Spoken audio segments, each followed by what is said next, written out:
Hey there, this is a quick tutorial to show you how you can update your database views based on the current dates. I use this in many of my templates to auto update the information and data I'm seeing based on the current day, the current week, month, and quarter. There is a formula that makes this happen, and I'll show you that in a moment. And first, I'll just take you through some examples of how I use this.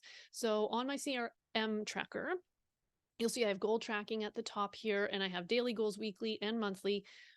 So if I just open this card for the day, and you'll see today is May 17th, and that is the date I am recording this. If I click on this field down here for current day formula, here is the formula for the current day. Now, what this does is it checks off this box automatically when it is the current date in the database.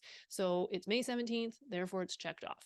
Same thing in the weekly goals. I have a formula here, current week. It's checked off because May 17th falls within May 15th to 21st. And here's the formula. It's very similar. Instead of D's, there's just a W here. And the monthly one is very similar. So it's the month of May. Therefore, this box is checked off. It will be checked off for every day throughout May. And there's just an M here instead of a D or a W. And how I set this up here, all you do is come to the filtering and you set up a filter so that when the current day is checked, that's what shows that it's filtered just for when the current day is checked. So you'll only see the day.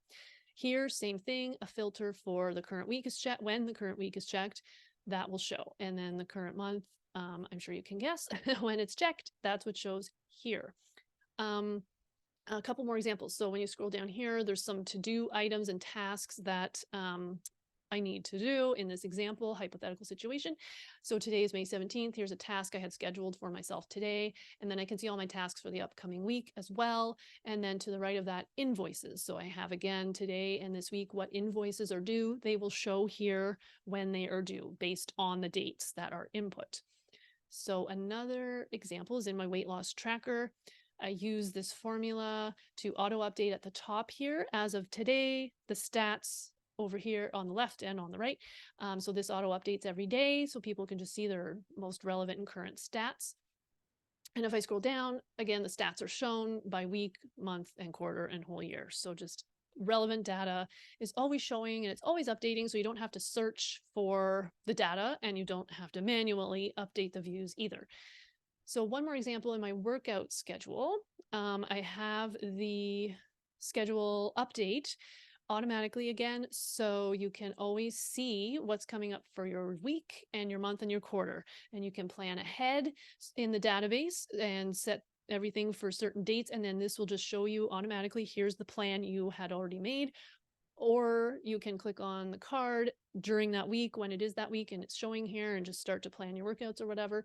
But point being, your current schedule is always going to show up. So if I add this HIIT workout, then it auto-populates all the information you need to know on your schedule. So I find that super helpful. And the quarterly formula, by the way, is just a Q instead of a D, W, or M. So I'll just show you this screen here so you can clearly see all the formulas. I don't know why the day formula needs 3 Ds, whereas the week, month, and quarter only need 1 W, M, and Q respectively, but these are the formulas that work for me and that I have found online, and they work. So there they are. So I hope you find a great use for these.